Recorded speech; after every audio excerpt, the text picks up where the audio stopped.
Hello friends, स्वागत है आपका हमारे YouTube channel the Hindu editorial in Hindi. तो जैसा कि आप देख रहे हैं भारतीय राज्य व्यवस्था क्लास 4, तो आज हम क्लास 4 डिस्कस करेंगे। अगर आपको हमारा प्रीवियस वीडियो देखना है तो चैनल पे जाकर के आप प्लेलिस्ट में तीनों वीडियो जो सीरीज से हैं उन्हें देख सकते हैं। फिर आप इस वीडियो को देखेंगे तो आपको चीज़ें ज़्यादा से ज़्यादा क्लियर होंगी।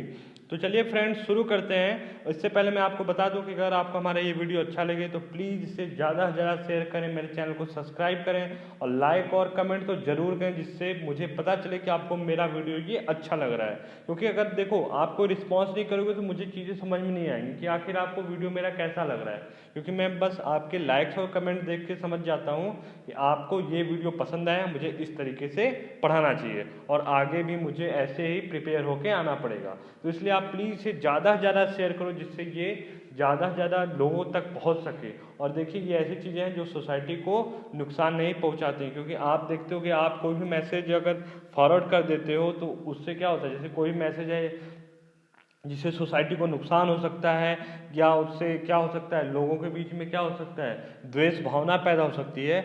उस तरीके का मैसेज तो है नहीं। आपको इससे जब फॉरवर्ड कर दोगे तो लोगों को ये लगेगा कि कोई अवेयरनेस की चीज़ है, कोई मतलब क्या है, जागरूकता की चीज़ है कि अपने जो भी आपकी राज्य व्यवस्था है, जो भी आपका जो सिस्टम है वो कैसे काम करता है। तो उसके लिए कोई भी जानकारी के लिए इसे वीडियो देख सकता है। और जो स्पेशली बच्चे कॉम्पिटिटिव एग्जाम की तैयारी करें वो तो इसे ज़रूर देखें। तो चलिए फ्रेंड्स शुरू करते हैं।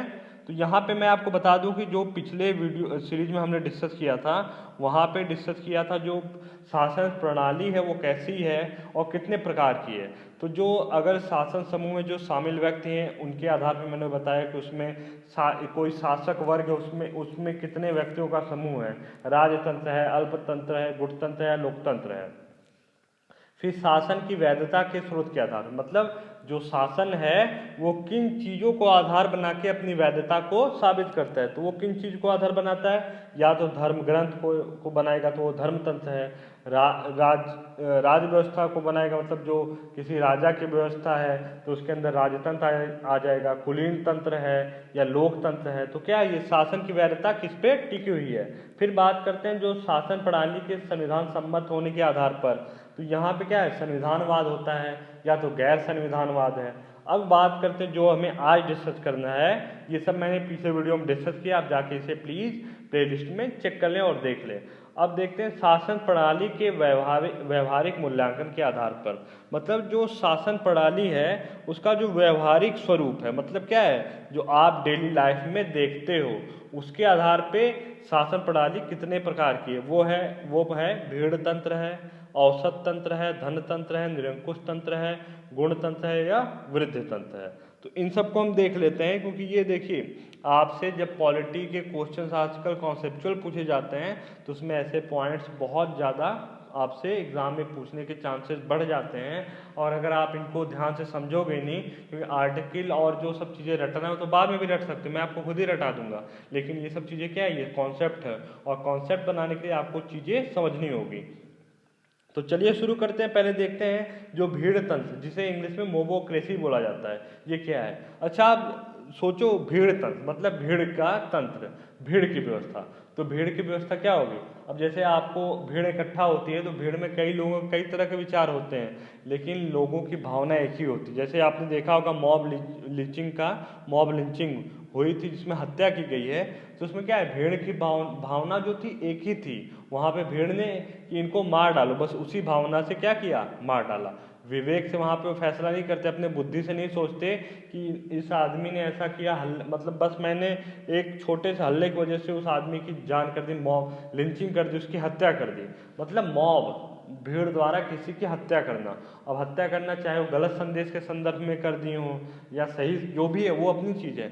लेकिन भीड़ ने एक भावना बना ली कि ये आदमी गलत किया, इसे मार डालो। तो वो भावना क्या है, उस पर हावी है। जब भावना हावी हो जाए, आपका दिमाग बुद्धि सब भ्रष्ट हो जाए वहाँ पे, तो वहाँ पे आ जाता है भीड़ तंत्र। तो भीड़ तंत्र में क्या निर्णय जो होता है वो समाज के लोगों द्वारा होता है, तथा ये विवेक के आधार पे नहीं, किसके आधार पे किया जाता है, ये भावनाओं के आधार पर किया जाता है। जैसे आप देखते हो कई जगह, आप खुद ही देखा होगा, आपने एक्सपीरियंस अनुभव किया होगा कि कई जगह चुनाव जो है भावना को मतलब भावना के दम पे जीते जाते हैं। जैसे आपके गांव में या कहीं भी आप रहते हो, वहाँ पे कोई इलेक्शन आपके दिमाग में जरूर होगा जहाँ पे लोगों की भावनाओं को इलेक्शन के हथियार के रूप में प्रयोग किया गया। जैसे कि गांव के प्रधानी के इलेक्शन में लोग जाति भावना को लेकर इलेक्शन जीत जाते हैं। कोई क्या होता है, कोई धर्म भावना को लेकर इलेक्शन जीत जाता है। तो भीड़ में क्या होता है, एक भावना जागृत करके इसका फायदा उठा लिया जाता है। तो ये क्या है, भीड़ तंत्र है। अब बात करते हैं मेडियोक्रेसी, इसे क्या बोलते हैं, औसत तंत्र। मतलब इस औसत तंत्र की जब बात आ जाए तो क्या है, औसत तंत्र कुछ लोगों का औसत है। औसत लोग हैं जो क्या करते हैं, वो शासन व्यवस्था को चलाते हैं। अब इसमें कौन आते हैं, अब मान लो कोई एवरेज, मतलब बहुत ज़्यादा तेज नहीं है, बहुत ज़्यादा लुल्ल भी नहीं है, उस समाज में लोग तेज लोग भी हैं। मान लो आपका गांव है, वहाँ पे तेज लोग भी हैं, गधे लोग भी हैं, बीच के भी लोग हैं जिनका दिमाग बीच का काम करता है। तो इसमें जो बीच के लोग हैं उन्होंने बहुत अच्छे तरीके से लोगों को बहलाना फुसलाना शुरू किया, चापलूसी की, सब कुछ की, और क्या किया, इलेक्शन जीत गया, फिर वहाँ गांव के प्रधान बन गए। और तेज लोग बैठे ही रह गए क्योंकि उनको चापलूसी करना नहीं आता। वो अपना काम एक क्या सिस्टमेटिक वे से करते हैं, इसीलिए वो तेज है। लेकिन जो चापलूसवा होते हैं गांव में, वो चापलूसी करके इलेक्शन जीत जाते हैं। तो वो क्या होता है, वह औसत दर्जे के लोग होते हैं। वो क्या होते हैं, औसत दर्जे के लोग होते हैं। तो जो जनता को अपनी वाकपटुता से प्रभावित करने में सफल होते हैं, और उसी से क्या करते हैं, वो अपना शासन चलाते हैं। बस बोल बोल के अपना शासन चलाते हैं, लेकिन उनका दिमाग में होता उतना तेज नहीं है। अगर ऐसे व्यक्ति जहाँ शासन कर रहे हैं उसको क्या बोलते हैं, औसत तंत्र। अच्छा, आप कमेंट सेक्शन में बताओ दुनिया में कौन सा ऐसा देश है जहाँ पे आपको लग रहा है कि इसमें औसत तंत्र है वहाँ पे, ठीक है, आप कमेंट सेक्शन में जरूर बताओ। अब बात करते हैं धन तंत्र के बारे में। अब धन तंत्र मतलब क्या है, धन का तंत्र, धन की व्यवस्था। अब धन किसके पास, अमीर लोगों के पास, मतलब अमीर लोगों की व्यवस्था। अमीर लोगों की व्यवस्था में गरीब तो आएगा नहीं। तो धन तंत्र में क्या होता है, वहाँ पे बस अमीरों की व्यवस्था रहेगी, गरीबों की कोई व्यवस्था नहीं। शासन वर्ग जो रहेगा वो हमेशा किसका रहेगा, वो अमीरों का रहेगा। और आज जो आप देखते ही हो कि इलेक्शन वही लोग जीत जाते हैं जिनके पास पैसा होता है। नहीं बोलते हैं अरे इलेक्शन वही जीतता है जिसके पास पैसा होता है, मतलब पैसा दबा के खर्चा कौन करता है, धनी आदमी। गरीब आदमी बेचारा खाने को 2 जून की रोटी मिल जाए वही बहुत है, वो कहाँ से इलेक्शन लड़ेगा। तो क्या है, धन तंत्र में धनी लोगों का वर्चस्व होता है। निरंकुश तंत्र की बात करें, इंग्लिश में से ऑटोक्रेसी बोलते हैं। इसमें क्या है, जो निरंकुश तंत्र है, मतलब निरंकुश है, उसे कोई मतलब ही नहीं, बस अपनी मर्जी थोप देता है लोगों पे। मतलब वो बिना सीमा के शासन चलाता है।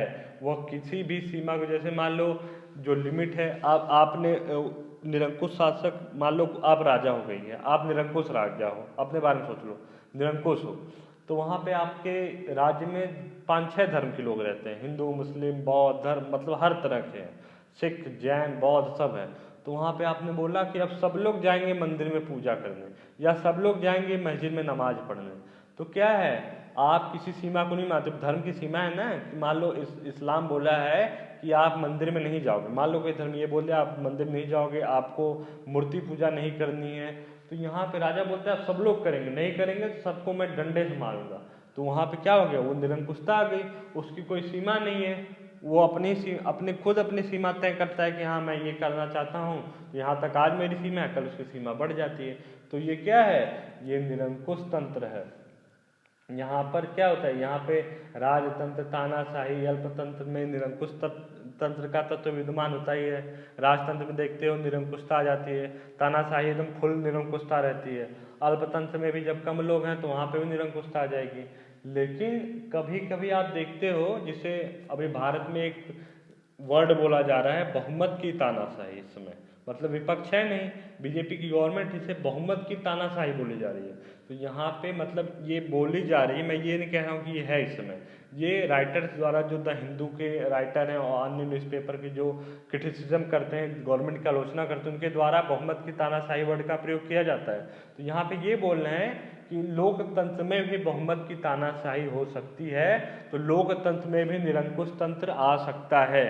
ठीक है, मैं आपको यही समझाने की कोशिश कर रहा हूँ कि लोकतंत्र में भी निरंकुश तंत्र आ सकता है।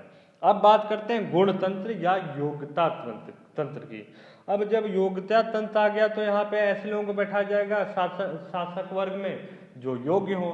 अब भारत के संदर्भ में अगर बात देखो तो जो हमें ब्यूरोक्रेट्स जिनको बोलते हैं, जिनको लोक सेवक, जिसकी आप तैयारी कर रहे हो आईएएस की, तो ये क्या है, योग्यता तंत्र में आईएएस, मतलब मैं आपको नॉर्मल लैंग्वेज में बता रहा हूँ कि योग्यता तंत्र में आईएएस पीसीएस द्वारा शासन चलाया जाएगा, इनके द्वारा शासन चलाया जाएगा। अब जब इनके द्वारा शासन चलाया जाएगा तो इसके लिए क्या होगा, इसके लिए एग्ज़ाम होगा। अब उस एग्ज़ाम में बैठ कौन पाएगा, जो मतलब बैठ अच्छे से तैयारी करके बैठ कौन पाएगा, जिसके पास पैसा रुपया, वो कोचिंग ज्वाइन करेगा, अच्छी जगह पढ़ेगा, उसे घर में काम कम करना पड़ेगा, वो अपना 4 टाइम खूब अच्छे से खाना खाएगा। अब गरीब आदमी जो है, जिसके पास खाने के लिए खाना नहीं है, पीने के लिए पानी नहीं है साफ, तो वो क्या करेगा, वो आईएएस की तैयारी कहाँ से कर पाएगा, वो खाने का इंतजाम करता रहेगा, अच्छा खाना नहीं मिलेगा, फॉर्म भरने को पैसा नहीं मिलेगा, तो ब्यूरोक्रेसी में पहुँच पाएगा, नहीं पहुँच पाएगा। तो योग्यता तंत्र में ब्यूरोक्रेट्स द्वारा शासन चलाया जाता है, लेकिन इसकी आलोचना यही है कि इसमें अवसर की समानता नहीं होती है। इसमें जो समाज का वंचित वर्ग है वो बोलता है कि इसमें धनी वर्ग ही आता है, इसीलिए योग्यता तंत्र क्या है, मेरिटोक्रेसी जो है वो उतनी ज़्यादा सफल नहीं है। तो जब गुणतंत्र की बात आ जाए या योग्यता तंत्र की, तो आप वर्ड से समझ जाओ, योग्यता तंत्र, योग्य लोगों की व्यवस्था। योग्य कौन है, जो ब्यूरोक्रेट्स हैं, तो वो क्या है, नौकरशाही, वो नेतृत्व के लिए वो आते हैं। तो इसके बाद बात करते हैं वृद्ध तंत्र की। वृद्ध तंत्र में आप समझ गया, वृद्ध तंत्र, बूढ़ों की व्यवस्था, बूढ़ों की व्यवस्था अब कौन फॉलो करता है। अब मान लो आप हो, आपके घर में बोला जाता है कि अरे बुढ़े हैं, बहुत एक्सपीरियंस है, बहुत अनुभवी हैं, इनकी बात मानो। ये क्या है, ये आपकी परंपरा है, आपके दादा परदादा भी बड़े लोगों की बात मानते थे, आपको आज भी सिखाया जा रहा है बड़े लोगों की बात मानो, क्योंकि वो अनुभवी होते हैं। तो यही क्या है, यही वृद्ध तंत्र है, मतलब बूढ़ों द्वारा चलाए जाने वाला शासन। और ये आपके घर में भी होगा, जगह जगह देखते हैं। लेकिन आज जो दुनिया, जो आधुनिकता चल रही है, उस समाज में लोग क्या बोलते हैं, हमें क्या चाहिए, यूथ लीडर चाहिए, युवा नेता चाहिए। तो इस तरह से क्या है, आजकल जो वृद्ध तंत्र है वो धीरे धीरे क्या हो रहा है, कम हो रहा है, और युवा तंत्र सामने निकल के आ रहा है। तो ये है जो आपका शासन प्रणाली के व्यवहारिक मूल्यांकन के आधार पर, मतलब जो शासन प्रणाली है उसका बिहेवियर, मतलब इस समय चल क्या रहा है। आप अभी तक तो मैंने प्रैक्टिकल बताया था आपको, जो वैधता के आधार पर, संख्या के आधार पर, लेकिन जो व्यवहारिक आधार है वो मैंने आपको बता दिया, जिसमें गुणतंत्र और फिर विद्युत तंत्र, अंकुश तंत्र, ये सब मैंने आपको बता दिया। अगर आप इसकी PDF डाउनलोड करना चाहते हैं तो डिस्क्रिप्शन बॉक्स में टेलीग्राम ग्रुप का लिंक दिया हुआ है, वहाँ से आप जा करके सीधे PDF डाउनलोड करके ये सब पढ़ सकते हैं। अब आगे हम देखते हैं, अब आगे देखते हैं शासन प्रणालियों के अन्य प्रकार। देखिए, जो शासन प्रणाली है उसके अन्य प्रकार में देखें तो केंद्र और प्रांतों के संबंधों के आधार पे, जब केंद्र और प्रांत, अब भारत के संदर्भ में आप सोचते चलो, केंद्र और प्रांत मतलब केंद्र जो सेंट्रल है और राज्य, उनके आधार पे देखा जाए तो परिसंघात्मक प्रणाली, कॉन्फेडरल सिस्टम, संघात्मक प्रणाली, फेडरल सिस्टम, एकात्मक प्रणाली, यूनिटरी सिस्टम। और कार्यपालिका तथा विधायिका के संबंधों के आधार पर अगर देखें तो संसदीय प्रणाली, और एक कौन सा है, अध्यक्षीय प्रणाली। संसदीय प्रणाली हमारे देश में, अध्यक्षीय प्रणाली अमेरिका में है। अब बात करते हैं जो केंद्र तथा प्रांतों के संबंध के आधार पर, तो पहला क्या मैंने बताया आपको, परिसंघात्मक प्रणाली, या इंग्लिश में कॉन्फेडरल सिस्टम। तो देखिए, जो परिसंघात्मक प्रणाली है इसको बोला जाता है, इसको अविनाशी राज्यों का विनाशी संगठन। अब मैं आपको बताता हूँ ये परिसंघात्मक प्रणाली है क्या। यह एक, देखिए, ऐसी व्यवस्था है जिसमें क्या है, जो केंद्र का ढांचा है वो क्या होता है, वो मतलब केंद्र का ढांचा विनाशात्मक होता है, जबकि राज्य का ढांचा विनाशात्मक नहीं होता है। देखो, मैं एग्जांपल देता हूँ। मान लो आपके घर में, आपका एक गांव है, वहाँ पे आप बीच में बैठे हो गांव के, आपका एक बीच में घर है, किनारे किनारे 9 घर और हैं, आप बीच में हैं। तो वहाँ पे देखो, अगर जो 9 घर हैं वो आपके घर से खाना पानी राशन कुछ नहीं लेते हैं, वो अपना स्वतंत्र हैं, जो चाहे जहाँ तक अपना काम करे, जो घर, लेकिन आपको उन्होंने क्या बना दिया, आपको बीच का मुखिया बना दिया।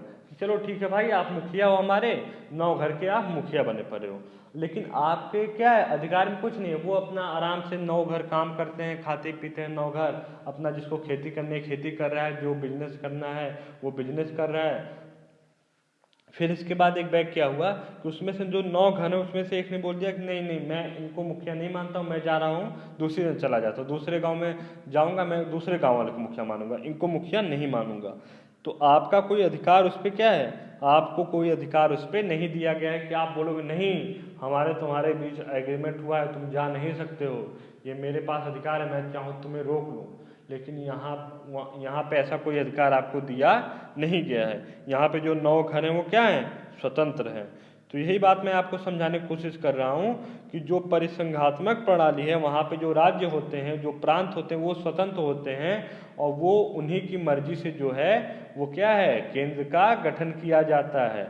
और वो अपने ही मतलब जो अपने नियम है, जैसे वो विदेश नीति है, बाह्य सुरक्षा है, संचार है, ये सब पे मिलके वो अपना कानून बना लेते हैं। वो केंद्र को बस क्या करते हैं, एक रखते हैं कि मान लो ये क्या है, केंद्र है, ये हमें देख रहा है, लेकिन ऐसा कुछ है नहीं, वहाँ पे जो शक्तियाँ हैं वो राज्य के पास होती हैं। राज्य चाहे तो उससे अलग हो सकता है, वो उसके लिए स्वतंत्र है। तो यहाँ पे क्या है, अविनाशी राज्यों का विनाशी संगठन, मतलब जो राज्य हैं अविनाशी हैं, उनका नाश नहीं हो सकता, मतलब वो स्वतंत्र हैं, वो चाहे तो उस संघ को छोड़ के हट सकते हैं। लेकिन जो केंद्र है वो क्या है, विनाशी है। मतलब यही मैं आपको बता रहा हूँ, अविनाशी राज्यों का विनाशी संगठन। जो अमेरिका में पहले था वो यही था, अविनाशी राज्यों का विनाशी संगठन। लेकिन वहाँ पे जब न्यायपालिका ने हस्तक्षेप किया तो उसने क्या बना दिया उसे, अविनाशी राज्यों का अविनाशी संगठन, जिसे आगे मैं डिस्कस कर रहा हूँ सेकेंड फॉर्म में, जिसे संघात्मक प्रणाली बोला गया, फेडरल सिस्टम। तो फेडरल सिस्टम क्या है, अविनाशी राज्यों का अविनाशी संगठन। मतलब जो अब जो घर है, मान लो मैंने आपको एग्जांपल दिया ना, 10 घर हैं, उसमें एक घर आपका है, आप केंद्र बने हो, 9 घर आपके किनारे किनारे हैं। तो इस वाले संघात्मक प्रणाली में आपको पूरी पावर दे दी जाएगी। मतलब ये क्या है, ये राज्य तो स्वतंत्र हैं, लेकिन वो उस संघ से जो 9 आपको मुखिया उन्होंने चुना है, तो आपको छोड़ के वो किसी दूसरे मुखिया के पास नहीं जा सकते हैं, वो आपको ही मुखिया मानेंगे और आपके ही अधिकार जो कानून है उनका पालन करेंगे। लेकिन वो अपने राज्य के विकास के लिए स्वतंत्र हैं, उसका विकास कर सकते हैं, लेकिन आपसे वो अलग नहीं हो सकते हैं। ये क्या है, संघात्मक प्रणाली। तीसरा जो है वो है एकात्मक प्रणाली। इस व्यवस्था में जो देखिए, एकात्मक प्रणाली मतलब क्या है कि इसमें जो मिलता है वो केंद्र ही, मतलब केंद्र जो है उसमें क्या है, आप जो 10 जो घर थे उसमें जो मेन हो, आप बीच में बैठे थे, 9 घर आपके किनारे किनारे थे, उसमें जो आप हो वो मेन हो, आपके हिसाब से सब व्यवस्था चलेगी, आप ही उसके हेड रहोगे, आप जो बोलोगे वही करेंगे राज्य जो हैं। और ये क्या है, आप जब चाहो 9 घर में के 5 को एक साथ मिला दिया, उसमें एक बना दिया, 4 1 5 राज्य हो गए।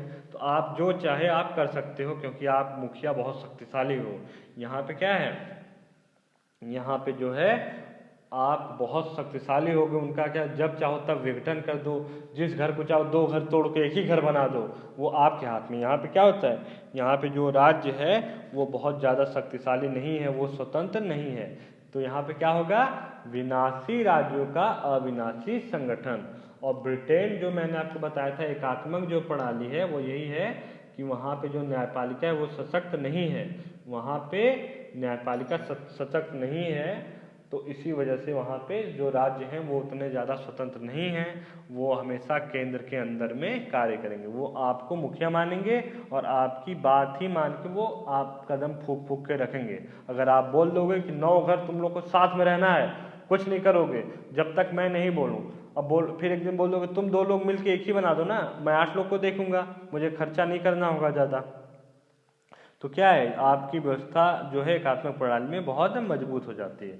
अब बात कर लेते हैं इनकी जो विशेषताएं, मैंने पीडीएफ में दे दिया है। केंद्र का न तो ये परिसंघात्मक प्रणाली में केंद्र का न तो स्वतंत्र अस्तित्व है न ही महत्व है, ये सब मैंने आपको डिस्कस कर दिया है। एग्जाम्पल भी दे दिए हैं। अब बात करते हैं परिसंघात्मक तथा संघात्मक प्रणालियों की विशेषताएं। तो यहाँ पे जो विशेषताएं हैं वो इसमें क्या होता है, राज्यों का महत्व अधिक होता है, मतलब राज्य तो बनाते हैं केंद्र को, तो यहाँ पे राज्य का महत्व अधिक हो जाएगा। दूसरा, राज्य एवं केंद्र के मध्य शक्तियों और दायित्वों का वितरण स्पष्ट रूप में होता है। देखिए यहाँ पे जब राज्य बनाएगा केंद्र को, तो संघात्मक प्रणाली में केंद्र बोल देता है कि ये तुम्हारे अधिकार क्षेत्र का है, ये हमारे अधिकार क्षेत्र का है, इस पे हम कानून बनाएंगे, उस पर तुम बनाओ अपने राज्य के हिसाब से। तो यहाँ पे क्या है, स्पष्ट होता है कि ये कृषि तुम्हारे अंडर में आएगा राज्य, तुम अपने कृषि देखो। क्यों देखोगे अलग, क्योंकि तुम्हारे यहाँ जमीन अलग है, उनके यहाँ जमीन अलग है, अब एक ही जैसा कानून बना देंगे वो कैसे हो जाएगा। अब पता चलो उड़ीसा में जमीन अलग है, उत्तर प्रदेश में जमीन अलग है, राजस्थान में जमीन अलग है, एकदम बलुई है, एकदम डोम बालू है, वहाँ पे कुछ होता ही नहीं है।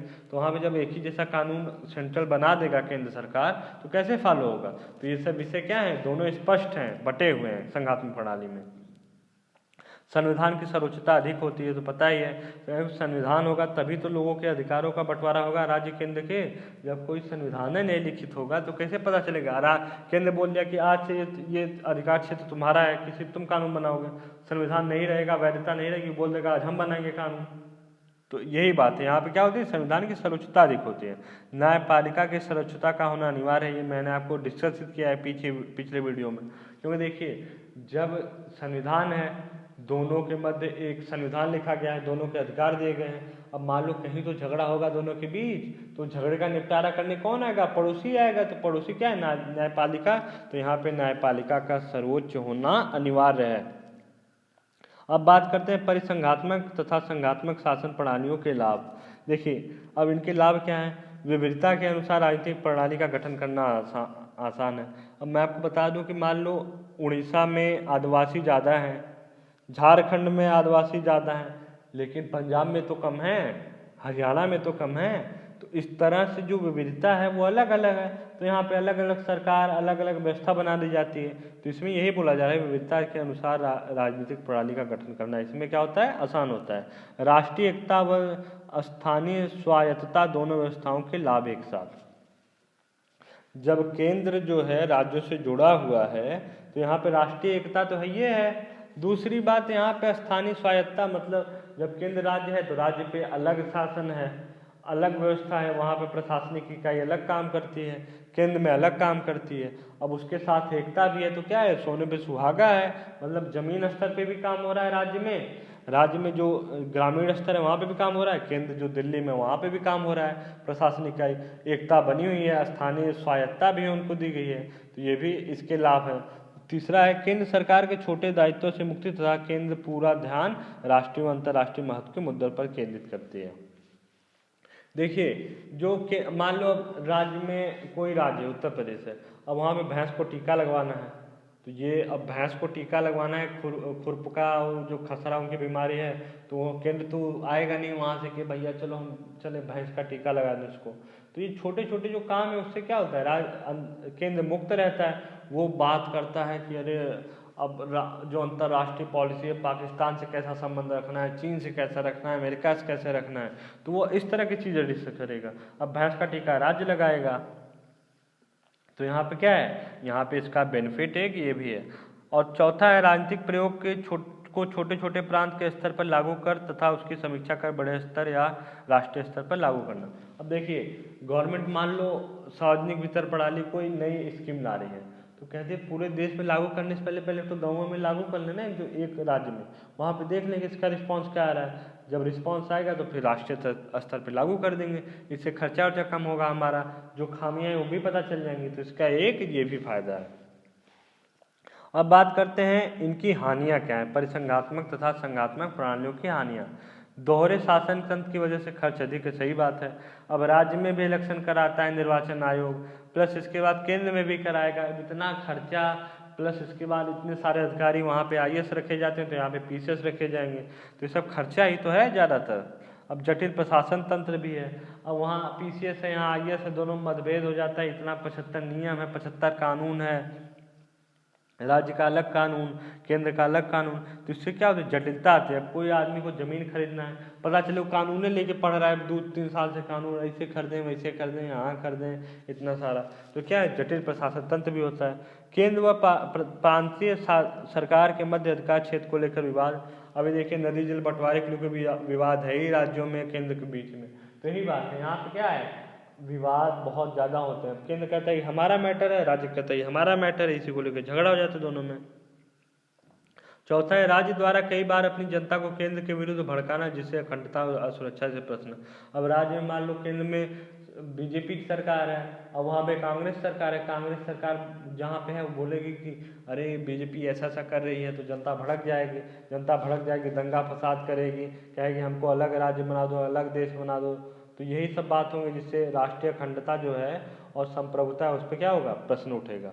और असंतुलित विकास की भावना, अब इसको मैं समझा देता हूँ। मान लो राज्य में कांग्रेस की सरकार है, केंद्र में इस समय बीजेपी की, तो जो केंद्र है वो सोचेगा कि अगले बार इनको बीजेपी लाने के लिए, इस राज्य में कांग्रेस उखाड़ने के लिए हम इसको पैसा वैसा कम देंगे, और दूसरे जहाँ पे हमारी सरकार है वहाँ आपको दबा के पैसा देंगे, तो वहाँ पे विकास ज़्यादा होगा, और जहाँ पे कांग्रेस सरकार है वहाँ विकास कम होगा। तो यही इसमें क्या होती है, समस्या होती है, असंतुलित विकास की भावना। अब बात करते हैं एकात्मक प्रणाली की विशेषताएं। एकात्मक प्रणाली क्या है, यहाँ पे केंद्र क्या है, सर्वोच्च है, यहाँ पे क्या है, अविनाशी केंद्र है, मतलब विनाशी राज्यों का अविनाशी संगठन। मतलब केंद्र का कभी क्या होता है, केंद्र हमेशा पावरफुल रहेगा, लेकिन राज्यों का विलय करके उनकी सीमा कौन निश्चित करेगा, केंद्र निश्चित करेगा। एकात्मक प्रणाली पूरे देश के अंदर एक ही सरकार का काम करना होता है, सब कुछ केंद्र सरकार के नियंत्रण में होता है, केंद्र सरकार अपनी सुविधा अनुसार विकेंद्रीकरण कर सकती है। देखिए जब एक ही केंद्र सरकार है, जटिल प्रशासन तंत्र नहीं होगा, 75 चुनाव नहीं होंगे, खर्चा पानी कम गिरेगा इनका, प्लस इसके बाद केंद्र सरकार सोचेगी कि अरे इस मुद्दे पे हम सोच रहे हैं एक ब्यूरोक्रेट्स वाला डिपार्टमेंट वो बना दें, मतलब ब्यूरोक्रेट्स यहाँ पे रख दें, तो वो अपना शासन वासन देखेंगे। तो यही बात इसमें बोली जा रही है, केंद्र सरकार अपनी सुविधा अनुसार अपने नियंत्रण में, मतलब ब्यूरोक्रेट्स भी होंगे वो केंद्र सरकार के नियंत्रण में होंगे एकात्मक प्रणाली के अंदर। अब इसके लाभ देख लेते हैं। जिनका भौगोलिक क्षेत्र कम हो तथा जनसंख्या कम हो तथा विविधता भी कम हो। अब यहाँ ऐसी जगह ये क्या है, सक्सेस होगी जहाँ पे लोग कम हो, क्षेत्र कम हो, मतलब क्या हो, अब जमीन 10 जगह बदली ना हो, पता चले यहाँ दोमट है वहाँ बलुई है, एक ही नियम बना दो, कैसे फॉलो होगा। एक ही जैसी मिट्टी हो तो वहाँ फायदा है, उसके लिए एक कानून, एक ही जैसे लोग हों, कम लोग हों तो उसको इस सब व्यवस्था के अंदर चल सकते हैं। शासन पर खर्च कम होता है, मैंने बता ही दिया, शासन में जटिलता कम होगी, कम की नियम कानून होगा, राज्य तो है नहीं, सीधा केंद्र ही देखेगा सब, तो थोड़ा नियम होगा, राष्ट्रीय एकता और अखंडता सुनिश्चित होगी। जब केंद्र है, जब छोटा राज्य, ये सब होगा तो राष्ट्रीय अखंडता भी रहेगी। राज्य रहेंगे तो झगड़ा झंझट, राज्य रहते तो झगड़ा झंझट करते, राज्य है ही नहीं, अकेले राजा है ये, तो फिर यहाँ झगड़ा झंझट कोई सवाल ही नहीं है, राष्ट्रीय अखंडता की दिक्कतें नहीं है, अखंडता और संप्रभुता एकता के प्रश्न पे। अब बात करते हैं एकात्मक प्रणाली की हानियाँ जो है। इसकी हानियाँ है, सरकार और व्यक्तियों के बीच दूरी बढ़ जाती है। अब पता चले कोई ऐसी व्यवस्था है एकात्मक प्रणाली में, केंद्र में एक ही राजा बैठा है, एक प्रधानमंत्री मान लो बैठ गया एकात्मक प्रणाली में, और गांव में ससुराल तो किसान बैठा है बेचारा, अब उसको कोई दिक्कत है तो कहाँ जाएगा, सीधे राजा से तो मिल नहीं पाएगा, उतनी व्यवस्था है नहीं, जटिल प्रशासन तंत्र भी नहीं है कि जाकर शिकायत करे, धीरे धीरे शिकायत पहुंच जाए। तो यही बात है, इसमें क्या बोला गया है, सरकार और व्यक्तियों के बीच जो है दूरी क्या होती है, बढ़ जाती है। क्योंकि देखिए जो स्थानीय स्तर पर जो उसके लिए नीति जो योजनाएं बनाई जाएंगी, उसको तो वहाँ केंद्र उतनी दूरी बैठ के चलाएगा, क्योंकि राज्य स्तर पर तो कुछ है नहीं, वहाँ पे केंद्र उतनी दूरी से बैठ के चलाएगा। अब उसको क्या पता कि अब किसान के लिए कोई योजना बना दिया, अब योजना से पता चले किसान को घाटा हो रहा है, कोई समीक्षा उच्छा नहीं की जा रही, बस नियम बना है, किसान बेचारा कर्ज में डूबता गया, आत्महत्या कर लिया। तो इसका क्या है, ये इसमें यही बोला गया, सरकार और व्यक्तियों के बीच दूरी बढ़ जाती है। स्थानीय स्तर पर समस्याओं को समझ ना पाना, वही मैंने बताया कि अगर स्थानीय स्तर पर कोई सरकार होती, कोई निकाय होता, वो समझता है इन सब चीज़ों को, यहाँ पे क्या समस्या है, यहाँ पे कोई निकाय नहीं है, सीधे वहाँ एक ही आदमी बैठा है वही देख रहा है, तो स्थानीय स्तर पर क्या समस्या समझेगा, और 75 नियम कानून ऐसा बनाता रहेगा जो उनके हमेशा एंटी ही जाएगा, किसान के जो स्थानीय स्तर पर जो लोग रहते हैं। अधिकारी तंत्र व लाल फीताशाही, जब देखिए जब दूरी बढ़ जाती है तो वहाँ पे बीच में अधिकारी आ जाते हैं, अधिकारी खूब पैसा दबा के लेंगे। अब पैसा दबाने के लिए क्या करेंगे, मान लो किसान गया लोन पास कराने किसी बैंक में, एकात्मक व्यवस्था है, तो वहाँ पे अब अधिकारी बैठा है, कहेगा कि पैसा दो तभी तुम्हारा लोन पास करेंगे, तो बेचारा पैसा भी देता है और पैसा दे किसान चला जाता है, फिर 1 महीना बाद आता है, फिर कहता है कि अरे सर आपने लोन पास नहीं किया, अरे फिर पैसा दो, पैसा कम था, फिर घूस दो। तो ऐसे घूस लेता रहेगा और इसका लोन भी नहीं पास करेगा, बेचारा किसान दौड़ता रहेगा। तो ये क्या है, पैसा अधिकारी तंत्र भ्रष्ट है ही। दूसरी बात लाल फीताशाही, मतलब लाल फीते में उसकी लोन की फाइल क्या है, लपेट के रख दी गई है, अब धूल खा रही वो फाइल।